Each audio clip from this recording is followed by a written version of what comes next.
companion dog. These guys have been raised together since they were right around 5 weeks old each, and each of them are right around 4.5 years old today. To be silent. So, if you're here to get your midday meal and do a little training session with these guys, but first I wanted to talk and tell you guys a little bit about cheetah conservation and what we need to do to help this species in the wild. So, some of you may not know this, but cheetahs are one of Africa's most endangered cats. In 1900, there were over 100,000 cheetahs in the wild, roaming across Africa, small portions of Asia, India, and a handful of countries in the Middle East.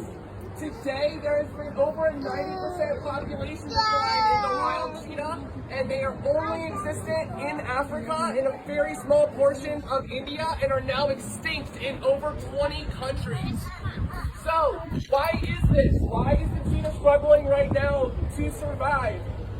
Us. The number one reason that the cheetah is struggling is due to human-wildlife conflict. So in Africa, there are many different livestock farms that mainly farm goats and sheep. And cheetahs are daytime hunters. They're very different from what we would consider an African lion or a hyena or a leopard, who tend to do most of their hunting at nighttime. So if I'm a human, I'm going to wake up in the morning, I'm going to go out to my farm, and if I see a dead goat or a dead sheep, and then I see a cheetah out in the distance, what's happening are these farmers are going and they're shooting these cheetahs, even though the cheetah really isn't the culprit of why their sheep or goats are dead. It's typically a nighttime predator. So, what do we do to help this? How are we helping these farmers, and how are we helping these cheetahs, one, protect their livestock, and two, keep these cheetahs away so they are not being shot? And that is a little bit of where the dog comes in. So that's not Bowie's job, but what we do is we pair with the Cheetah Conservation Fund, which has a base in Namibia, Kenya, and in Somaliland. And what they do is they take Anatolian Shepherds, which are 150-pound livestock guardian dogs. And when I say a livestock guardian dog, I mean these dogs' number one job is to protect that herd. They are bred and have the genetics to protect that herd. They have a very deep bark. They're very aggressive by nature. And a cheetah, a leopard, a lion is not something that's going to scare this Anatolian Shepherd away. So if you think of a 150-pound dog versus this 90-pound cheetah, dog's typically going to win. And so what we're doing is we're creating a scenario where these cheetahs are too scared to come close to these farms, and it's allowing their populations to rise. I'm sure many of you here have seen Tiger King before.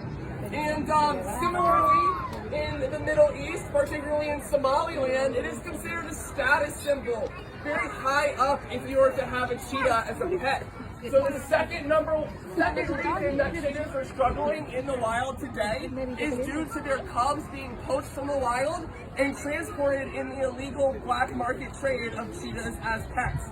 For every 6 cubs that are poached from the wild, only one of them will actually make it to their destination, and it most likely will not reach the age of 1.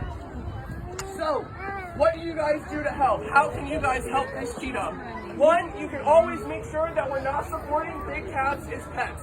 Period. Big cats are not pets, and the best kind of cat you can have in your home is the one that you can adopt at your shelter. 2, you can make sure you're educating your friends about this. You can make sure you're not liking and favoriting posts on social media where we see cheetahs as pets, where we see tigers and lions as pets. That is something that is going to perpetuate the illegal trade of cheetahs. The other thing you can do is you can go to cheetah.org and make a small donation. Every little bit counts to the Cheetah Conservation Fund. Or you can go on turtlebackzoo.com and make a small donation to the New Jersey Zoological Society, who makes donations to conservation organizations across the globe. So, I'll tell you a little bit about Bowie here. Bowie's job is very different than those Anatolian Shepherds. So cheetahs in the wild are not an apex predator. They are eaten by lions, they are eaten by hyenas, they are chased off by a troop of baboons, and because of this, they have evolved to have a very shy and skittish nature. So, anytime you're going to have a single cheetah who doesn't have other litter mates to be raised with, we typically pair them with a dog. And that dog is going to help teach her these natural behaviors that she would typically learn from her other cheetah cubs if she had them. So typically, if there's a cheetah who is born to a single mother, and they're the only cub in the litter, we have to take that cheetah, pull it, and hand rear it. And the reason that is because one cub is not enough to stimulation of a mother cheetah's mammary glands to produce milk. And so that single cub will not eat, it will not have milk, and it will not survive.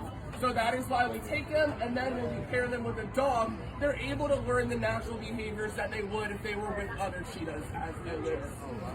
So Nandi here has been on the Today Show. She's come out and done presentations on harness and leash. She's gone all the way up to Animal Adventure Park to do a conservation program up there. And anytime we're going to take her anywhere, Bowie's always going to come with us. Because of COVID and the susceptibility that cats have to COVID, we changed our program, and we no longer take Nandi out of her exhibit for conservation presentations, and she's staying in our exhibit. And typically, if you come on a Friday or a Saturday, you have the ability to see Nandi do a full cheetah run across this yard. They are the world's fastest land animal, and they can reach top speeds of 70 miles per hour in just over 3 seconds. So to do that run, it does require a little bit more than just a single trainer up here, so I can't do that today, unfortunately. But we do encourage you guys to go and check our website and find a time when we are going to be offering that as a keeper talk. Dude, let's go. So what I'm going to do is I'm going to go up